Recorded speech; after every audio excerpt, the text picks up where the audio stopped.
नमस्ते बच्चों। आज आपके सामने एक बड़ा ही काफ़ी रोचक विषय लेकर के मैं प्रस्तुत हुआ हूँ।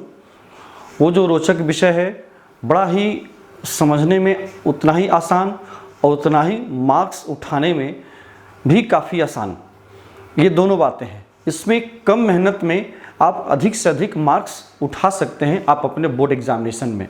जैसा कि आपके बोर्ड एग्जामिनेशन में सिलेबस में जो दिया हुआ है क्लास 10, 12 या क्लास 8 में भी देखेंगे तो जो भी सीबीएसई, आईसीएसई या जो भी जैक बोर्ड हो या जो भी स्टेट बोर्ड्स हैं तो उन सब में जो है आपको 4 से 5 नंबर का एक क्वेश्चन पूछा जाता है जो है समय लेखनम।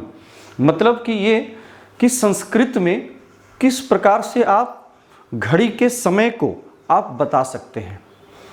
तो घड़ी के समय को बताने के लिए आपको स्पेशली जो है 4 नंबर का 4 क्वेश्चन, कई बार 5 नंबर का ही पूछ दिया जाता है, 5 क्वेश्चन पूछा जाता है उससे संबंधित। तो ये जानना बहुत ज़रूरी है जो कि आपके सिलेबस में भी पढ़ना है। तो चलिए आज इस टॉपिक को हम देखते हैं। बहुत ही आसान है, इसमें ज़्यादा आपको समय भी नहीं लगेगा। सिर्फ कुछ शब्द हैं जिन्हें कि आपको जानना ज़रूरी है। तो आपके सिलेबस में केवल 3 ही चीज़ उसमें पढ़ना है समय से। एक है सपाद, एक है सार्ध और एक है पादोन। ये 3 शब्द हैं जो कि आपके सिलेबस में दिया हुआ है। तो इन तीनों शब्दों को आज हम लोग देखेंगे। ये मैंने प्रयास किया है एक घड़ी का छोटा सा स्वरूप देने का। मेरा ड्राइंग बहुत अच्छा नहीं है ना, फिर भी मैंने एक प्रयास किया है किसी तरह से आपको मैं समझाने के लिए एक घड़ी का मैंने एक स्वरूप बनाने का प्रयास किया है। ठीक है, तो आप ही देख सकते हैं, समझ सकते हैं। ये सोचिए, सपोज कि एक घड़ी है, इस घड़ी में जो ऊपर वाला पार्ट होता है वो 12 बजाता है। फिर यहाँ पर ये जो पार्ट होता है ये सवा होता है सिग्नल के। जैसे अभी जो देखें इस अवस्था में जो घड़ी, ये छोटी वाली जो घड़ी में जो कांटा होती है वो कांटा किस चीज़ को इंडिकेट करता है? घंटा को, आवर को। और जो बड़ी वाली जो उसमें कांटा होता है वो जो है बड़ी वाली जो इसमें घड़ी की जो सुई है वो घड़ी की सुई मिनट को इंडिकेट करती है। और एक और उसमें सुई होती है जो कि तेज़ी से चलते रहती है, वो सेकंड को इंडिकेट करती है। ये सभी आप जानते हैं, इसमें कुछ बताने की आवश्यकता नहीं है। ठीक है, अब हमें ये जानना है कि इससे हमें बताएं तो कैसे बताएं। यदि संस्कृत में हमें समय बताना होगा तो कैसे उसको हम बता सकते हैं। तो चलिए, जैसे कि अभी देखिए ये जो छोटी वाली जो सुई है घंटा वाली, ये 12 के तरफ है, 12। ये ऊपर 12, यहाँ 3, यहाँ 6 और यहाँ 9 एरिया में इस तरह से घड़ी का ये समय का बंटवारा किया जाता है। आप किसी भी घड़ी में देखेंगे उसी तरह से होता है। ठीक है, तो यदि ये कांटा जो जैसे यहाँ पर ये 12 बज रहा है, ठीक है, ऊपर है ये 12 का इंडिकेशन है, ये 9 का है यहाँ इस तरह से। तो ये छोटी वाली जो कांटा है, जो छोटी वाली सुई है वो 12 की तरफ सीधा में है। और यहाँ पर आपको जो है ये 12:15 को इंडिकेट कर रहा है, मिनट की जो सुई है। चूँकि ये जो है 15, यहाँ से देखिए 5, 5, 10, 5, 15, यहाँ तक आते आते 15 मिनट हो जाता है। फिर यहाँ तक आते आते 30 मिनट हो जाता है। और फिर यहाँ तक जब आएगा तो 45 मिनट्स हो जाएगा, 45 मिनट। और जब यहाँ तक आएगा तो पूरा फिर 60 हो गया। तो इस प्रकार से 60 मिनट का 1 घंटा, है ना, 1 आवर हो जाता है। अब इसे कई बार तो क्या होता है कि घड़ी का चित्र बना हुआ रहता है, दिया जाता है। यदि नहीं भी बना हुआ हो, अगर डायरेक्ट भी पूछा जाए तो भी आपको बनाना आसान है। जैसे कि यहाँ पर आपको दे दिया जाए कि 12 बजे है, ठीक है ना, सामने 00। अब कहीं भाई 12 बज रहा है तो 12 बजने का संस्कृत क्या होगा? इसी तरह से ये तो पहला हो गया। इसी प्रकार से दूसरा है कि यदि 12:15 होता है ना, तब इसको क्या कहेंगे? तीसरा है यदि 12:30 होता हो तब इसे क्या कहेंगे? और चौथा है कि 12:45 होता हो, 12:45 होता हो तब इसे हम क्या कहेंगे, है ना। इसे हमें संस्कृत में बताना है कि संस्कृत में हम इसे क्या कहेंगे। तो ये चीज़ आपको 4 टॉपिक दिया हुआ है। अब देखिए, जैसे सिर्फ अगर 12 बजने के लिए बताना है कि घड़ी में, एक मैं ये उदाहरण दे रहा हूँ, इसी प्रकार से 1 बजने में भी होगा, 1 बजेगा, 1:15 होगा, फिर 1:30 बजेगा, बहुत लोग इसको 1:15 भी कहते हैं, है ना, 1:15, 1:15 को 1:15 करते हैं, फिर 12:30 है तो वहाँ 1:30 होगा तो 1:30 कहते हैं, है ना, वहाँ पर 1:30 नहीं कहा जाता है, कुछ बच्चे जो है सो 1:30 भी कहते हैं, है ना, 1:30 कहते हैं उसको। 1:30 है तो उसको 1:30 कहेंगे। जैसे यहाँ पर 12:30 है तो 12:30 कहते हैं, और यहाँ पर 12:45 है, मतलब 12:45 बज रहा है। जब किसी भी समय को पूर्ण होने में, कंप्लीट होने में यदि 15 मिनट बचा हुआ है तो उसको हम लोग हिंदी में पौने के नाम से जानते हैं। जैसे कि देखिए यहाँ पर 12:45 है, मतलब 1 बजने में 15 मिनट बाकी है, शेष है। तो इस स्थिति में इसको हम क्या कहेंगे, 1:15 कहेंगे, मतलब 1 बजने में 15 मिनट कम है। अब चलिए इसको देखते हैं। यदि 12 बज रहा है तो इसको सीधा हम लिखेंगे 12। आपको संख्यावाची शब्द तो याद होना ही चाहिए। वैसे भी आपको संस्कृत व्याकरण में 1 से लेकर 100 तक की संख्या से संबंधित प्रश्न पूछे जाते हैं, तो इसलिए 1 से लेकर 100 तक की संख्या का संस्कृत आपको जानना जरूरी है, ताकि आपको कहीं भी वैसा जो 2 नंबर या 4 नंबर का जो प्रश्न आता है तो उसको आप लिख सकें। ठीक है, तो 12 को संस्कृत में हम लोग क्या कहते हैं, 12, और बजने को वादनम, तो 12 वादनम, सीधा यहाँ लिख देंगे 12 वादनम। ठीक है, इसी प्रकार से 12:15 है। अगर सिंपल अगर 12 बज रहा है तो 12 वादने, 1 बज रहा है तो 1 वादनम, 2 बज रहा है तो द्विवादनम, 3 बज रहा है तो त्रिवादनम। इस प्रकार से जो है पूरा आपको 12 बजे तक का आपको संख्यावाची शब्द के द्वारा केवल वादनम जोड़ देना, अगर पूरा का पूरा बज रहा है तो। यहाँ देखिए दूसरा में 12:15 है, तो 12:15 मतलब क्या, 1:15 हो गया, है ना, तो इसको क्या कहेंगे, 12:15 बजे। हिंदी में क्या कहते हैं इसको, 12:15। तो 1:15 को हम लोग संस्कृत में क्या कहते हैं, सपाद, सपाद 12, सपाद 12। आपको सिर्फ इतना ही लिख देना है। वादनम उधर दिया हुआ भी रहता है, अगर नहीं दिया हुआ रहेगा तो वादनम लिख दीजिएगा या वादने लिख दीजिएगा इतना बजने पर। तो सपाद मतलब 1:15 का संस्कृत हो गया आपको सपाद, मतलब जब भी जो ओरिजिनल समय है उससे अधिक यदि कोई मिनट होता है, अगर 15 मिनट है, कोई भी 1:15 है तो फिर सपाद 1 वादने। अगर 2:15 है तो सपाद द्विवादने। आपको बहुत सारा उदाहरण मैं दे दूंगा। फिलहाल देखिए 12:15 है तो सपाद 12। इसी प्रकार से ये 12:30 बज रहा है, 12:30 मतलब क्या हो गया, 12:30। इसको हम लोग हिंदी में कहते हैं 12:30। तो 12:30 को हम लोग क्या लिखेंगे, सार्ध, सार्ध 12, सार्ध 12। ठीक है, मतलब 12:30 का संस्कृत हो गया सार्ध, है ना। यहां पर 1:15 का संस्कृत हो गया सपाद। इसी प्रकार से यहां देखिए 12:45। यहां पर जनरली बच्चे गलती करते हैं, क्या गलती करते हैं कि जो 12:45 है तो उनकी नज़र जो है डायरेक्ट 12 पर पड़ती है, 12 पर, और 45 पर पड़ती है। ये उनके दिमाग में बातें नहीं होती हैं कि वास्तव में ये 12:45 मतलब 12:45 है। आप 12:45 तो दिख रहा है, लेकिन वास्तव में जब आप लिखेंगे तो ये क्या हो जाएगा, 12:45 हो रहा है ना, तो इसको हम लोग क्या कहेंगे, 12:45 बज रहा है, 12:45 हो रहा है, तो 12:45 कहते हैं इसको हम लोग। या अगर ऐसे कोई सामान्यतः कहता है कितना, 12:45 हो रहा है तब तो ठीक है, लेकिन 12:45 हो रहा है मतलब 12:45 हो रहा है, तो संस्कृत में उसको 12:45 के रूप में ही लेकर के पौने के लिए पादोन इस वर्ड को यूज किया जाता है। पादोन 1, पादोन 1 वादने, ठीक है ना, पादोन 1 वादने, 12:45 बजे। ठीक है, ये जो है 12:45 बज गया। तो चूंकि यहाँ पर आपको थोड़ा सा अलर्ट रहना है कि जो यहाँ पर दिया हो उससे आपको एक बढ़ जाना है आगे, तब उतना में आपको पौने लगाना है। मतलब 12 दिया है तो पौने 1 आपको बोलना है।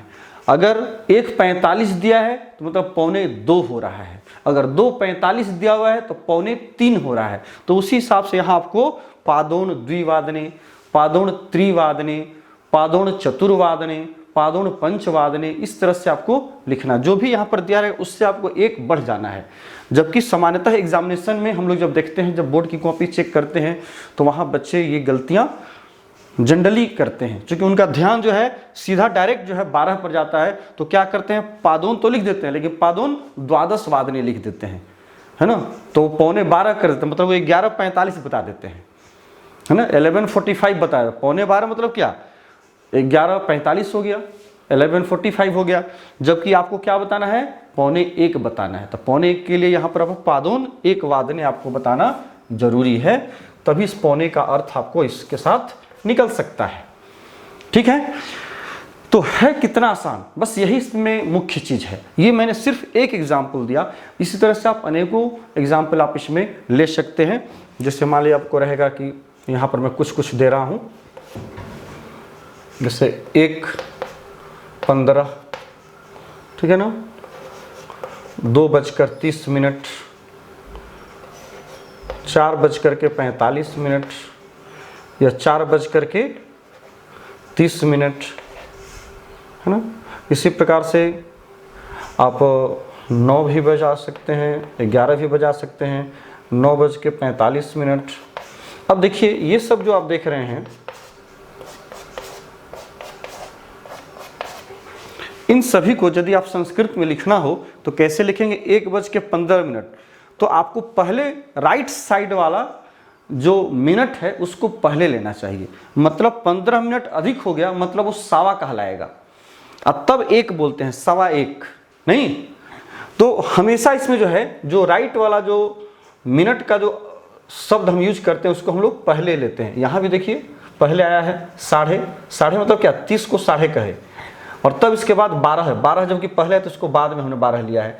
यहाँ देखिए 15 मिनट को हम लोग सवा कहते हैं और 12 को फिर हमने बाद में लिया है, तो बाद वाले को पहले हमें लेना चाहिए। यहाँ भी वही करते हैं, जो बाद वाला सपाद है उसको पहले, फिर द्वादश जो बाद वाली पहले वाली जो संख्या है उसको बाद में लिखना चाहिए।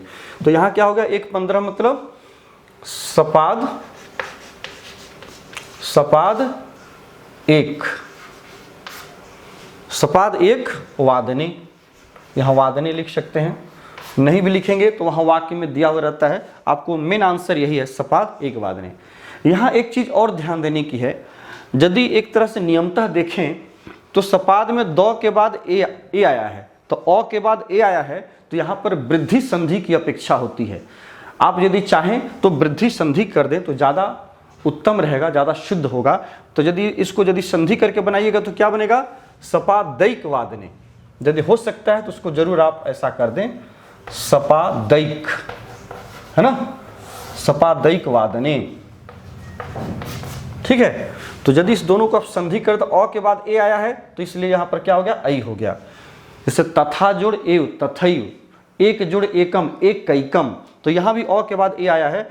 या नहीं, यदि आप वो नहीं कर सकते हैं तो बीच में हैफन दे दीजिए, सपाद हैफन 1 वादने, तो भी ये शुद्ध हो जाएगा। चूंकि समझने वाले ये समझता है कि इसको तोड़ के बताया गया है। अब यहाँ चले आइए 2:30, मतलब 2:30 बज रहा है, 2:30 नहीं, 2:30 नहीं कहते हैं, 2:30 कहते हैं। तो यहाँ भी वही हो जाएगा, सार्ध, है ना, सार्ध द्विवादने, 2 का द्वि, सार्ध द्वि। अब बाकी वादने है तो वादने, सार्ध द्वि वादने, सार्ध मतलब 2:30 बजने पर। तो साढ़े यहाँ कहते हैं, लेकिन वास्तव में हम लोग हिंदी में जब प्रयोग करते हैं तो क्या करते हैं, सीधा 2:30 कहते हैं कि 2:30 बज रहा है, 2:30 हो रहा है। तो जब भी 30 हो तो उसके लिए सार्ध, 15 हो तो सपाद, 45 हो तो इसके लिए पौने, पादोन, यही 3 जानना चाहिए। और बाकी अगर पूरा का पूरा बज रहा है तो डायरेक्ट लिख देंगे, जैसे 12 बज रहा है तो द्वादश वादनम, 1 बज रहा है तो 1 वादनम, 11 बज रहा है तो एकादश वादनम, 10 बज रहा है तो 10 वादनम, इस तरह से डायरेक्ट उसको लिख देंगे। तो यहाँ पर है 445। फिर देखिए यहाँ पर जैसे आपको 45 नजर आए तो थोड़ा सा आपको वहाँ पर रुक जाइए, थोड़ा सोचिए कि 45 है मतलब कि हमको इससे एक आगे बढ़ना है। 4 है तो उसको 5 करेंगे, मतलब 4:45 बज रहा है। तो क्या करेंगे, पादोन पंचवादने, पादोन पंच वादने। ठीक है, इसी प्रकार से 4:30 बज रहा है तो क्या करेंगे, सार्ध 30 मिनट है तो सार्ध चतुर्वादने, सार्ध चतुर्वादने। 9:45 है तो 45 मतलब फिर पौने आएगा, तो पौने क्या 9 आएगा, क्योंकि यहाँ जस्ट 45 के बाद पौने हुआ तो पौने के पहले क्या आ रहा है 9, ये 9 दिखाई दे रहा है। तो आप सीधा क्या करते हैं, पादोन 9 वादने लिख देते हैं। तो वहीं पर आपको थोड़ा सा अलर्ट रहना है कि पादोन 9 नहीं, पादोन 10 वादने। यहां पर क्या कर देंगे, पादोन 10 वादने, पादोन 10 वादने। ये जो है जब भी पादोन आए तो वहां पर थोड़ा सा आपको अलर्ट रहने की आवश्यकता है।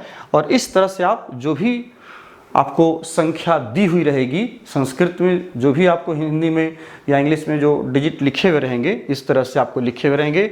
घड़ी का भी चित्र बना हुआ रहेगा, कई बार घड़ी का चित्र नहीं बना हुआ रहता है, सीधा निर्देश दिया हुआ रहता है कि इस संख्यावाची शब्दों के स्थान पर संस्कृत का समय लेखन वाला शब्दों को आपको लिखना है, आप लिखें। ठीक है ना, संस्कृते समय लेखनम क्रियताम।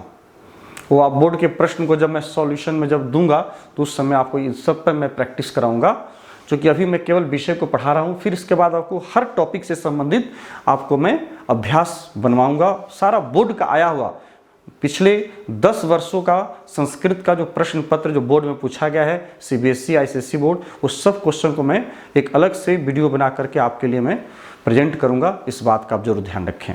तो इसलिए इस चैनल को आप बराबर देखते रहिए और इसका लाभ आप अधिक से अधिक उठा सकें। और इतना दावा है कि आप अच्छी तरह से तैयारी कर लें तो आपको 1 मार्क्स भी नहीं कट सकता है। तो चलिए, समय लेखनम में यही है, इससे हट करके और कुछ नहीं है। आपके सिलेबस के अनुसार यदि इसमें और यदि आप विस्तृत जानिएगा तो मान लीजिए अब 12:10 हो रहा है तो 10 मिनट की तो यहाँ चर्चा नहीं है, यहाँ तो केवल 15 मिनट का है, 30 मिनट का है, 45 मिनट का है। तो यदि 12:10 हो रहा है तो फिर 10 + 12 वादनम, तो उस तरह से हम उसको करते हैं। जितना अधिक होता है तो उसको हम लोग, सपोज कीजिए कि यहाँ पर 12:10 हो रहा है तो इसको हम लोग कैसे लिखेंगे, 10 में मतलब 12 से 10 अधिक है तो 10 बीच में FN दे दीजिएगा, 12 वादने। लेकिन ये सब आपके सिलेबस में नहीं है, इसलिए मैंने इसका यहाँ चर्चा उचित नहीं समझा। मैं वही चाहता हूँ कि इसमें बहुत ही सॉलिड मार्क्स बच्चों को आता है, इससे मार्क्स कटते नहीं हैं। 4 नंबर आपका सोचिए कि वो मुफ्त में रखा हुआ है। सिर्फ 4 वर्ड को आपको याद रखना है, सपाद, सार्ध, पादोन। इन तीनों शब्दों को याद रखिएगा तो आपको 4 नंबर जो है ऐसे ही आसानी से मिल जाएंगे। लेकिन उसका प्रयोग में थोड़ा सा आपको अलर्ट रहना है, ठीक है। लेकिन यदि इस तरह से यदि पूछता है, कई बार पूछ भी देता है, तो उस स्थिति में आपको जितना अधिक हो उतना, 10 अधिक है तो 10, 15 अधिक तो होगा, 15 हो जाएगा तो फिर सपाद हो जाएगा, ठीक है ना। जैसे 15 मिनट होगा तो सपाद हो जाएगा, फिर 15 के बाद फिर 20 होगा तो फिर 20 का विंशति अधिकम, मतलब 20 मिनट अधिक हुआ 1 बजने में या 12 बजने में। जैसे अब 1:10 रहता तो 10 + 1 वादनम, 10 + 2 वादनम, 2:10 हो रहा है या 20 मिनट हो रहा है या 25 मिनट हो रहा है। तो इस तरह से उसको हम लोग बनाते चले जाते हैं, ठीक है। चलिए अब नेक्स्ट टॉपिक के साथ आपसे नेक्स्ट क्लास में भेंट होगी। फिर तब तक के लिए हम आज्ञा दीजिए। बहुत बहुत धन्यवाद।